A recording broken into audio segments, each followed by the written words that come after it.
Thank you for buying this Triton circular saw. Firstly, check over all the components visually.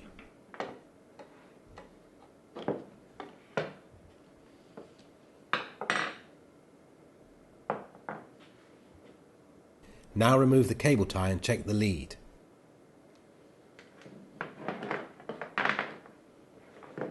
If any items are damaged or missing, return the product to your retailer.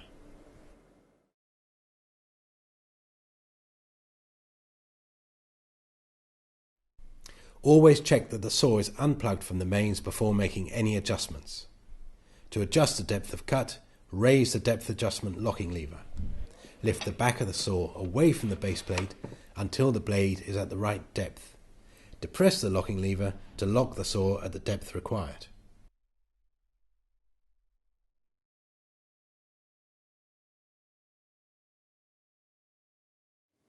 To adjust the bevel angle, raise the locking lever. Pivot the saw to the required angle from 0 degrees to 45 degrees. Push the locking lever down again to lock the saw in position.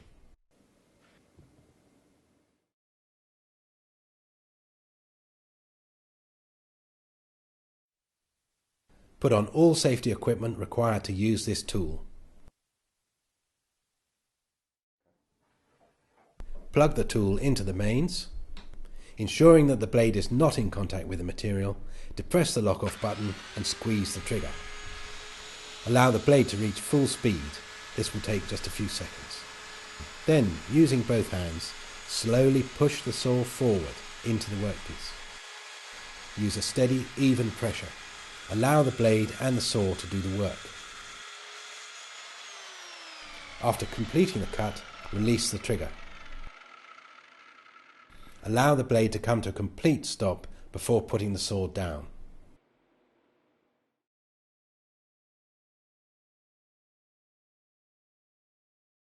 When performing freehand cuts following a pencil line, use the two sets of sighting notches.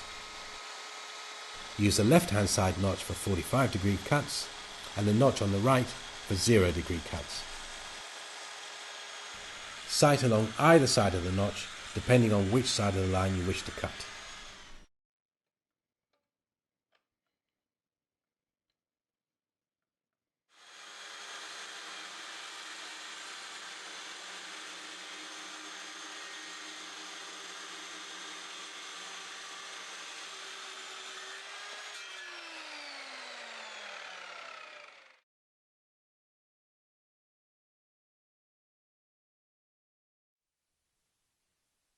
Put on all the safety equipment needed to use this tool and plug the saw into the mains.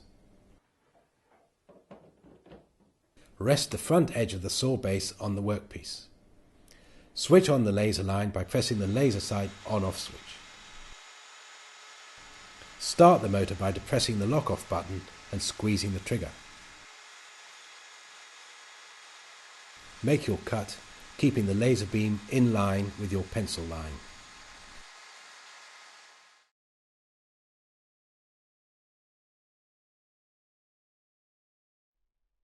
Ensure the saw is unplugged before fitting the fence. Loosen the parallel fence locking knob located at the front of the base plate. Slide the parallel fence through the fence slots. Set the fence at the required width and secure in position by retightening the fence locking knob. Before making a cut, ensure that the entire length of the fence rests against the workpiece to obtain a consistent parallel cut.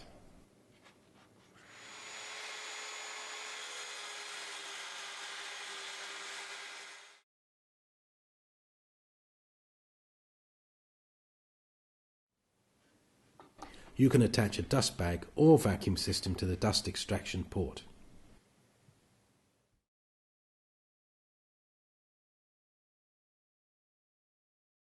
Ensure the saw is disconnected from power. Then place the saw on its side on your workbench or a similar surface. Engage the pin wrench in the two holes on the outer blade flange and hold tightly to prevent the spindle rotating. Use the hex key supplied to remove the arbor bolt. Turn it in the direction of the blade rotation. Remove the bolt and outer arbor washer.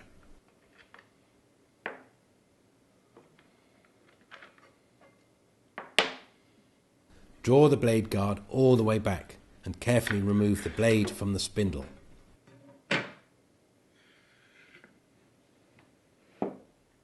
Before mounting the new blade, clean the saw blade flanges thoroughly.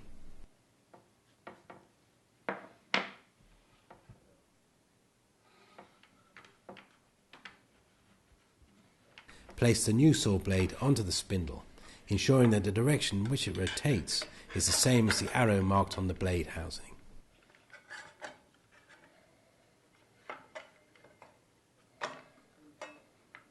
Replace the outer arbor washer and bolt and tighten using the hex key.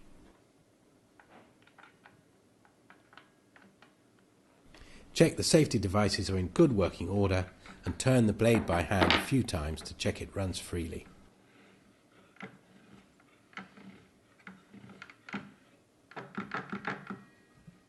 Then run the machine under no load for 30 seconds or so to check it runs smoothly before using it to cut any material.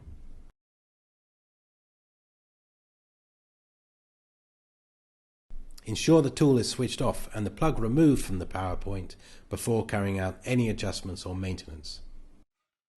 Keep the air vents clear at all times. Wearing safety glasses, use a soft brush to remove any accumulated dust. Re-lubricate all parts at regular intervals.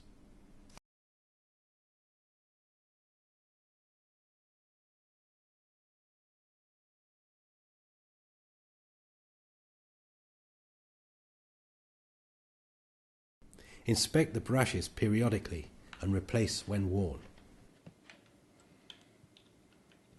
With the saw disconnected from power, unscrew the brush caps on either side of the motor. Remove the brushes by pulling carefully on the protruding springs. If either of the brushes is worn to less than 6 mm long, replace both of the brushes with genuine Triton spares. These are available from your retailer or from www.toolsparesonline.com.